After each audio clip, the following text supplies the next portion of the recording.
ഞാൻ ലൈസ വില്ലി ഡോണറാണ്.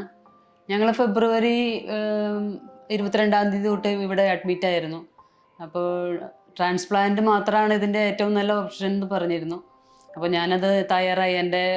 എൻ്റെ O പോസിറ്റീവ് ബ്ലഡ് ഗ്രൂപ്പാണ്, ചേട്ടൻ്റെ A നെഗറ്റീവ്. പക്ഷേ ഞങ്ങളുടെ മാച്ചാണെന്ന് സാറ് പറഞ്ഞതോടുകൂടി ഞങ്ങൾക്ക് ധൈര്യമായി. പിന്നെ ഞങ്ങളുടെ ഫാമിലിയിലെല്ലാവരും സാമ്പത്തിക സഹായം ചെയ്യാമെന്ന് പറഞ്ഞുകൊണ്ട് ഞങ്ങൾക്കത് ധൈര്യമായിട്ട് മുന്നോട്ട് പോകാനുള്ളത് ധൈര്യം കിട്ടി. എൻ്റെ പേര് വില്ലി MG, തൃശ്ശൂർ ജില്ല, പുതുക്കാട് പഞ്ചായത്ത്. ഞാൻ മാർച്ച് 15-ാം തീയതി ലിവർ ട്രാൻസ്പ്ലാന്റ് സർജറിക്ക് വിധേയനായി. ഇപ്പോൾ 4 മാസം കഴിഞ്ഞു. ഞാൻ ആരോഗ്യവാനായിട്ടിരിക്കുന്നു.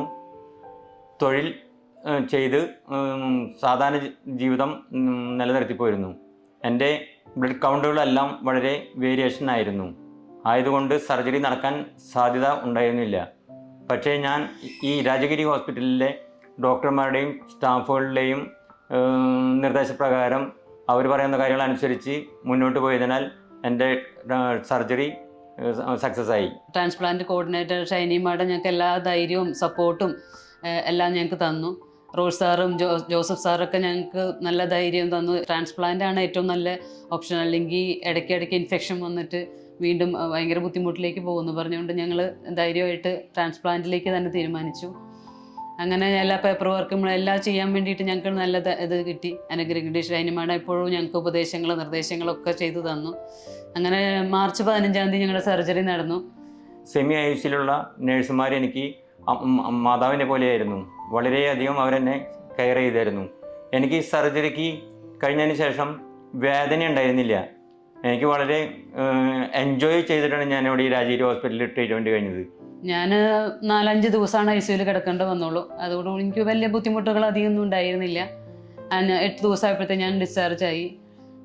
ചേട്ടനാണെങ്കിലും 10-12 ദിവസമാണ് ഇവിടെ അഡ്മിറ്റ് ചെയ്യേണ്ട വന്നോളൂ.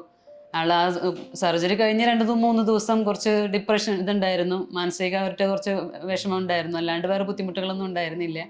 ഞങ്ങൾ 1 മാസം കഴിഞ്ഞോട് കൂടിയിട്ട് അവിടെ അടുത്ത വീടെടുത്ത് താമസിച്ചിരുന്നു. അവിടെ നിന്നും ഡിസ്ചാർജായി വീട്ടിലേക്ക് പോകാൻ പറ്റി. ഇപ്പോൾ ഞാൻ പൂർണ്ണ ആരോഗ്യവാനായിരിക്കുന്നു. അതുപോലെ തന്നെ ഇവിടുത്തെ ഭക്ഷണവും സൗകര്യങ്ങളും എല്ലാവിധ PROൻ്റെ സഹായങ്ങളും എല്ലാവിധ സ്റ്റാഫുകൾക്കും അവരുടെ സേവനത്തിന് വളരെ നന്ദി പറയുന്നു. ഞാൻ ഈ രാജഗിരി ഹോസ്പിറ്റലിലുള്ള എല്ലാ ജീവനക്കാരെയും എൻ്റെ കൂടപ്പിറപ്പുകളായി കണ്ട് ഞാൻ വളരെ സംതൃപ്തനായി ഇവിടെ ഇന്നും ചെക്കപ്പുകൾക്ക് വന്നുകൊണ്ടിരിക്കുന്നു. ഇപ്പോൾ ഞങ്ങൾ മാസത്തിൽ ഒരിക്കൽ റിവ്യൂവിന് വരുന്നുണ്ട്. ഇവിടെയുള്ള എല്ലാ സ്റ്റാഫും, ഡോക്ടേഴ്സ് ആണെങ്കിലും സിസ്റ്റർമാരാണെങ്കിലും സ്റ്റാഫ് എല്ലാവരും നല്ല സപ്പോർട്ടും സ്നേഹമാണ് ഞങ്ങൾക്ക് തന്നിരുന്നത്.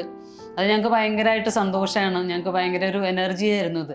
പിന്നെ വീണ്ടും ഞങ്ങൾ ഇവിടേക്ക് വരാൻ ഭയങ്കര സന്തോഷമാണ്. ഞങ്ങളെല്ലാം അറിയുന്ന എല്ലാവരോടും ഞങ്ങൾ രാജഗിരി ഹോസ്പിറ്റലിനെയും അതിവിടുത്തെ സേവനങ്ങളെക്കുറിച്ച് ഞങ്ങൾ വളരെയധികം പറയാറുണ്ട്.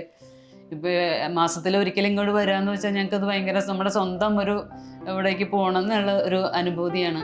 ഞങ്ങൾക്ക് ഭയങ്കര സന്തോഷമാണ്. ഇവിടുത്തെ എല്ലാവരോടും, എല്ലാ സ്റ്റാഫിനോടും. ഞങ്ങൾക്ക് ആൻ്റണി മേനാച്ചേരി അച്ഛനെ ഇന്ന് ഞങ്ങളുടെ റൂമിൽ വന്ന് ഞങ്ങൾ പ്രാർത്ഥിക്കാനും ഞങ്ങൾക്ക് വളരെ ധൈര്യം തരാനും ഭയങ്കര അനുഗ്രഹമായിരുന്നു അച്ഛൻ്റെ സമീപം ഞങ്ങൾക്ക് ഉണ്ടായിട്ടുള്ളത്. അതുപോലെ തന്നെ ഡോക്ടർമാരെല്ലാവരോടും വളരെയധികം നന്ദി പറയുന്നു.